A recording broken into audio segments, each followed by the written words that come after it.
morning. This is a WHUR Sirius XM Channel 141 news break. I'm Harold Fisher. What do hip-hop, sports finance, and Howard University have in common? One man, Gilbert Perkins. His extensive resume includes a stage name, some may say an alter ego, Sage Salvo. He is performing at the TEDx Mid-Atlantic, an offshoot of the world-famous TED Lectures. He's joining me now to talk about his art, the transformation of hip-hop, and some other things. Mr. Dr. Perkins. Yes, sir. Or should I say Sage Salvo? Which do you prefer? I have identity crisis probably 5 times a day, so I respond to both. First of all, who is Sage Salvo? It's the poet side, and I would say it's kind of an extension or an evolution of me writing poetry. You know, I used to host Busboys and Poets, the open mic there, and it's always been a hobby, kind of writing poetry. Started off as actually writing love poems for some of my friends to their girlfriends. So it kind of developed into this thing that I used to do just on the side on the weekends. It evolved. It took me to places like the State Department's Black History program, doing the keynote poem there, doing the Carter Barron, Gil Scott-Heron features. So it's been this thing that's been, you know, ever present at my side, regardless of what other trajectory my life was on. And it's just kind of culminated now into these opportunities. So, but it's interesting because, like you said, that's the artsy side. Mm-hmm. But is that person different from Gilbert Perkins? I don't think you can separate the two, you know, because your life experiences, they inform your poetry and they inform your artwork. So you can never sort of divide the two, but it is certainly a different expression. You know, and it's certainly is a different aim. You know, with the artistic side, you usually have something that, you know, internally and even your soul is really trying to get out, and it has to make its way out, and it usually finds itself at venues like open mics and recording studios and on stage. So, but it is a direct reflection of the life experiences that, you know, the person that I live. So can't separate. I said in the beginning, Dr. Gilbert Perkins, you're a PhD candidate. I am. I was looking at your resume from what I found. Okay, PhD candidate, Howard University, MBA, University of Toronto, microeconomics, venture capital, accountant for the Charlotte Bobcats, financial analyst for the Washington Redskins, and hip hop artist. How did you get there from here? I mean, I'm really interested in hearing about all of this kind of stuff. But when you first look at this, okay, am I about to talk to someone who's a regular on CNBC, or is this something from? You know, I'm about to show my age. Yo, MTV Raps. I just don't. Excellent reference. Excellent reference. I would have to say both again. And, you know, I think the one perspective I've had with art is that you don't need to be a full-time or a fully employed artist to be an artist. I'm going to write. I'm going to rehearse. I'm going to perform regardless of what, you know, daily functions I have. So although my academic interests have propelled me into finance and economics and, you know, reaped some success there, I've never stopped writing. And, you know, the two things are always sort of in tandem, and they've evolved in tandem, side by side, you know, in sort of this parallel evolution. And you're going to get both. And the goal is to honestly be able to sit down, speak at CNBC, MSNBC, you know, whatever it is, and then go BET, Yo MTV Raps if they start it's back, by the way, that's over. By the way, oh, definitely, very important part of hip hop, and that's actually one of the things that there's going to be an article in the Post, wrote an op-ed piece. That is one of those moments in hip hop where you see an inflection point. It's one of those first tipping points for the genres. That Yo MTV Raps is a crucial moment for the genre. So any venue like that, I'd love to be able to. And I don't want to ignore the historical perspective, and I do plan to talk to you about that. But I wanted to drill down a little bit more because you're also an adjunct professor here at Howard University. What are you teaching here at Howard? So we're in business career counseling, I teach, and sports business management. So obviously the sports business management piece is, just an extension of what I've done professionally with NBA and NFL teams, and as a financial analyst, PhD economics candidate. And when I was brought onto the team, we had Dean Harvey and Dean Sam Pasha. They asked me, hey, there's this other course, business career counseling, and I looked at it as a great opportunity because in business school and in academia, just period, there's sort of this delay in what the students or what your graduating students need to be successful out in the workplace. The economy changes, and we're in a space now where you're looking at the rise of creative industries and a knowledge economy. So your curriculum needs to reflect that, and particularly if you're going to give instruction on the possible careers that are out there, I think you probably need people who are a little bit more, recently attached to the workforce to be able to properly and in more, in an innovative manner, update the skill sets that are necessary for the graduating student. So that's a class that I really have, some high hopes for, and to really open the gaze of the career opportunities for students. It's not just going to be iBanking, consulting, big marketing company. I think it's going to be things like Facebook, Google, Pandora, and Living Social. Those are the companies that are going to have the opportunities for the next 5 to 10 years for our graduates. So, when you look at hip hop as a business, and you have a unique perspective on it, certainly in the beginning, it was purely art. It was the art of the street. And although I'm certainly not an expert, like most music artists and the art form stumble into the business once people decide that they like it and they want to pay for it. From your perspective, has it moved from art to just pure business, or is it still a viable art form that allows for creativity? Yeah, and that's complicated because another inflection point is certainly the mid-'90s, when you've seen hip-hop become a commodity that was globally packageable. That's the mid-'90s. That's Biggie. That's Tupac.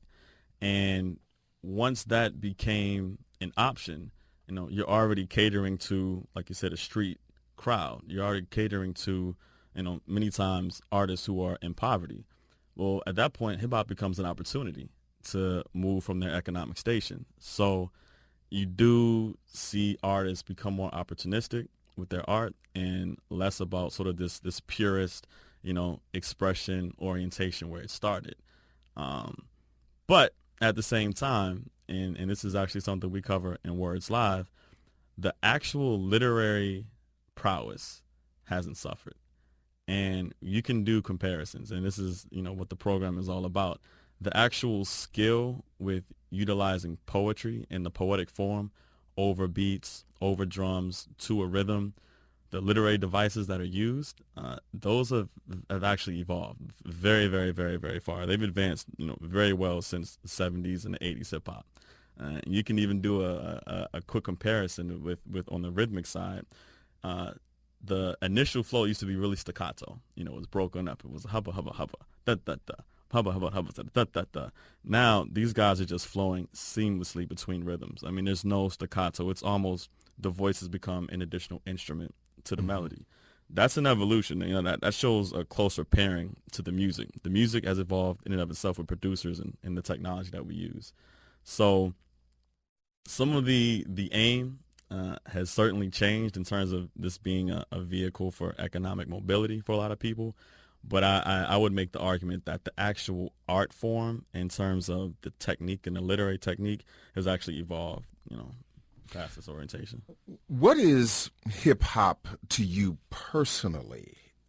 Music for so many people is life, no matter what kind of music they listen to: country, western, classical, calypso, hip hop, soul, rock. It really is life. But for you, why hip hop and not any of those other things? Perhaps R&B or love for any of those other genres. Oh, well, I definitely love R&B. Like I love R&B. I love jazz. One thing I've always studied too is jazz, and even the early 20s and 30s, Louis Armstrong, Jelly Roll Morton, Buddy Bolden. You know, those have been sort of my studying buddies for the last couple of years now. So I'm a jazz enthusiast. But hip hop was the music I guess I was first, you know, kind of introduced to as an adolescent, and it was the first thing that I sort of took to because it was the music of the kids. You know, at my time, that's what we were listening to. So the relationship and the love, you know, it certainly started there. And I remember the very first album that blew my mind was Nas. It was probably 1994, and I first heard Illmatic, and I just remember thinking like, what human being can compose, you know, a literary composition this sophisticated? And he come from a setting that looks like mine. You know, I grew up in Northeast Washington, D.C. So some of the scenes that he was describing, you know, I had seen, I could relate to, but just the sophistication in the lyrics just completely blew my mind. And from then on, it was, it was like, I need this at my side at all times. I have to be a part of this. You grew up in D.C. Why not go-go? Which is, I'm sure it was a part of your life, but why not go-go as opposed to hip-hop? For me, I honestly did have sort of this predisposition for literary, you know, technique, and go-go was more of a musical form. You know, it was about that live experience. Hip hop, on the other hand, was just so heavily predicated on the poetry.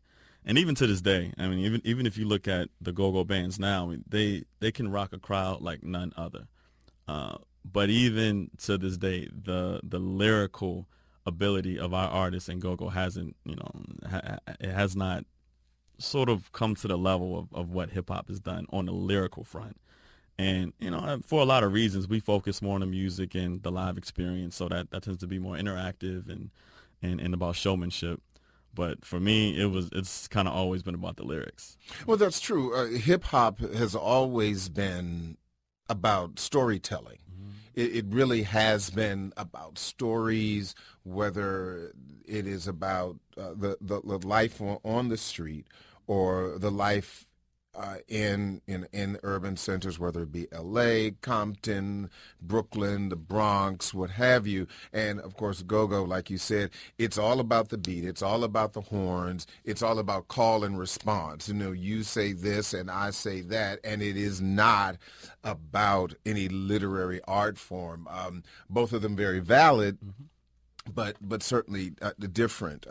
You call hip hop this 40-year neo-romantic literary period. Do you think that hip hop is a new form of romanticized communication, particularly for urban youth, and maybe not even urban youth, because now those so-called urban youth are grown folks. That's true. I definitely think so. And if you look at the orientation of the Romantic period, you got to stop at William Wordsworth, and you got to stop at the aim and the intent of that entire movement that came after him. And it was really this movement to bring poetry to a common denominator, and to examine, you know, the genius that's sort of right under our noses in our neighborhoods, in our houses, in our home life, in our struggles. That represented a shift in literature, and it sort of, you know, seized hold of you know, what the Germans called the zeitgeist, the spirit of the times. There was all the revolutions going on, but there was this social attachment next to it. It was a very socially conscious movement, and they were very, very, very intently focused on how can we better express ourselves as individuals. That is hip hop. Early 1970s, New York City, failed state, social programs cut, you know, city bankrupt. You have youth who didn't have the proper resources in school attempting to entertain themselves. And you get this from the James Brown beats. These are where the beat breaks come from. So you have a situation of a failed state, youth with, you know, a lot of unrest settling post-civil rights era. you have all the makings of what took place with William Wordsworth, late 1700s, in Europe. And that's, we need to advance our own ideas. We need to elevate our self-awareness. We need to bring some programs together to help us all. And we're going to have some revolutionary instincts that this is going to take hold. And that context directly mirrors what was going on in Europe at a very minor scale, of course. But that's the origin of hip-hop. That sentiment, that social context, that's the origin. I'm talking to Sage Salvo, who is a hip-hop artist and going to be participating this week in the TEDx Mid-Atlantic event. For those of you who are just joining us, a fascinating conversation, not just about his artwork, but about hip-hop and its recent history from his perspective. Sage, talk to me a little bit about your particular style of hip-hop and as a relative newcomer, I guess, to performing, and someone who is trying to add yet another notch to his belt of all of the other things that you've already done, how would you describe your style? Heavily poetic. Some literary devices that I tend to use sort of very frequently are double entendre, which is, to me, it allows you to go 2 or 3 levels, deeper in your composition, because every line or every bar in a verse can have at least 2 meanings. And that way you're able to connect ideas, much more quickly, and you're able to kind of compress a philosophy into a verse. So one of my styles is double entendre. Ironically enough, that's become sort of what we call the wit or the play on words that a lot of artists use. But a lot of it's not attached to sort of, an overriding theme or philosophy. It's just kind of use these quick one-liners. Mine is much more expressing ideas in tandem and using that double entendre to kind of get a couple levels, deep with it, really. So it's a poetic form of rap. I love saying I'm a very good hybrid of sort of your spoken word artist and, your old school hip hop artist. Could you give me a quick example? Oh, of course. Just go ahead, spit it out. Let's flow with it. Let's do Born for Dominion. I was made perfect. It's ill how my skin resembles the earth's surface. Looking for oil money, slick as the earth's serpents. Grimy on my grind, but I shine 'cause I'm working. Wise and wild, hard to reconcile. I was a city youth, now I'm y'all's golden child. Born by the river proof, I flow like the Nile. And I'm a monster because I flowed this pretty. When they turned Ye up and had J-Lo like Diddy. I freed over the Ain't No Love in the City till DC stations gave me a ring and top billing. King Arthur spent so many nights at my round table, sharpening my words till my pinpoint's able to pinpoint truth in a world full of fables. This is name brand rap. I don't ever need a label. That's the first like that. There's a lot condensed in that. I sit here and I'm listening to this and realizing that just like there's been an evolution in hip hop, there have also been evolutions in the hip hop artists where whether historically, and not to paint them all with a broad brush, because some of them did come from higher education, those who they established their craft in college and not necessarily in high school. But like I said in the beginning of this discussion, you're a PhD candidate and you're how old? 31? 31 years old. Are people surprised at your educational background? Because they see you up on the stage and they say Sage Salvo, but in a time of social media and smartphones, I can only imagine, some of the women in the audience, because you're a good-looking guy, saying, "Ooh, let me see what his credit's like," and then they realize, oh, he's got some edumacation too. Yeah, it's honestly, it's hard to reconcile sometimes, man. And for a long time, honestly, up to about this year, I've always wanted to keep those two worlds separate because, when you're dealing with, a corporate class and, you're in charge of, the stewardship of a multi-million-dollar business's budget, you don't really want them to know that, you're on stage, rocking the beats and sweating to a crowd. So I've always, at least as a professional, thought that I need to keep these two worlds separate.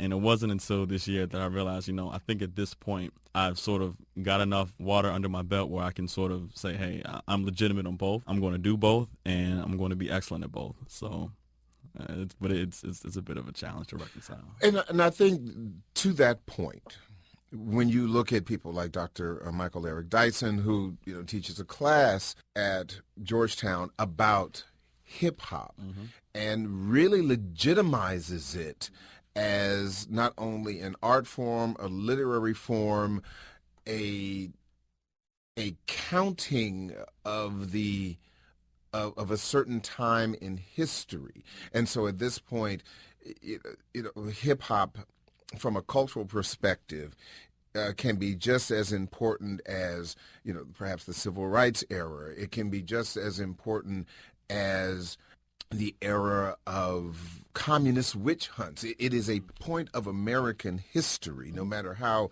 you look at it. But I think also the second part about that is, as we said, when you're talking about approximately 40 years of this art form, those teenagers who were first introduced to hip hop, perhaps in its earliest form during the 1970s, those teenagers are now parents with kids in school, and in some cases, some of them are grandparents too.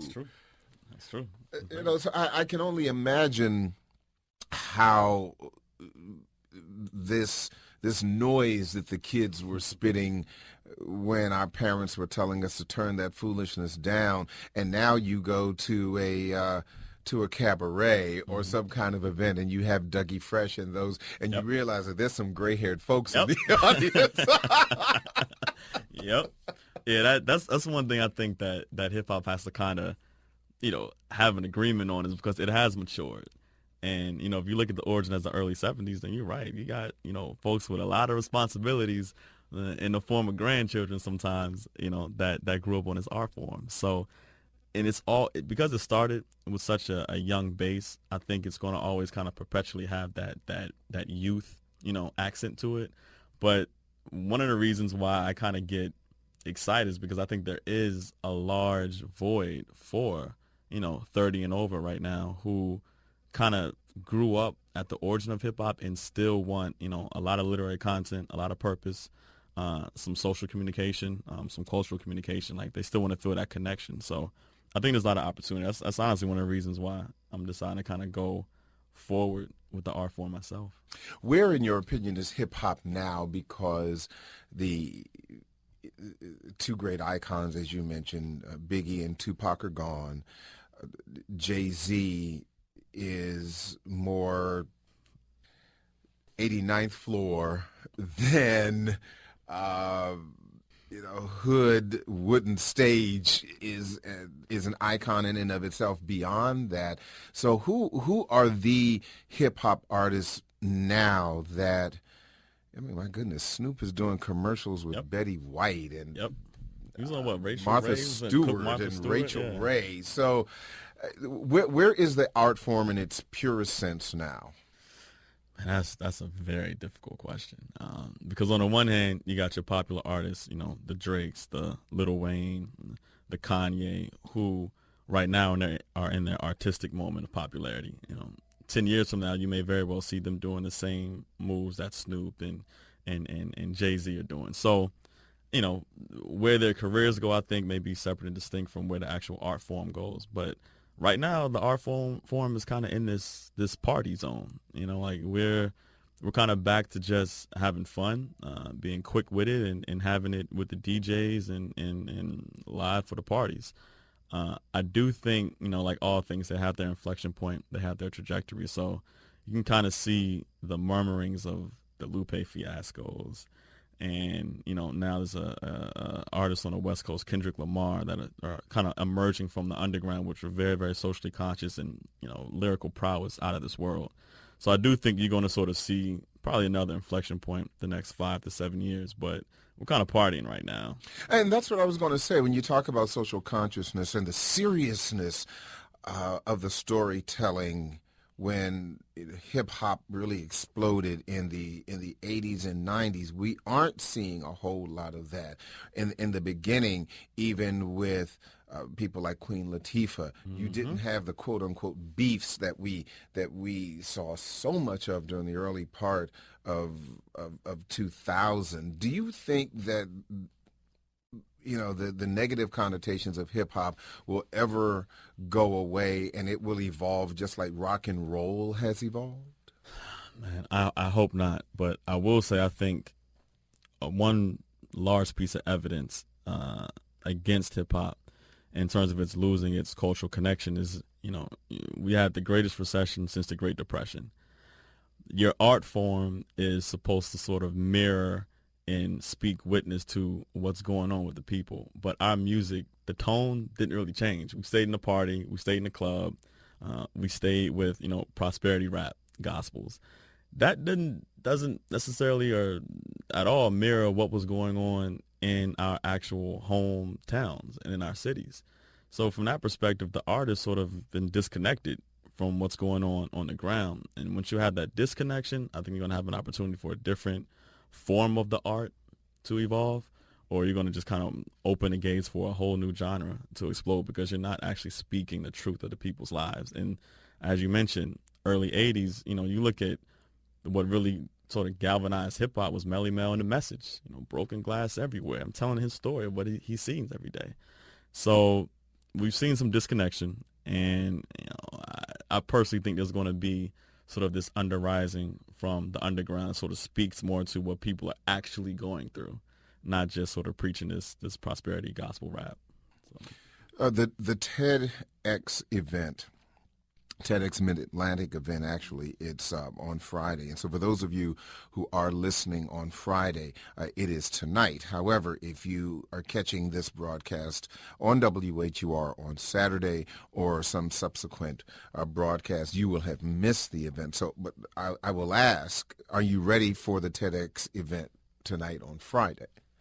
I'm totally ready.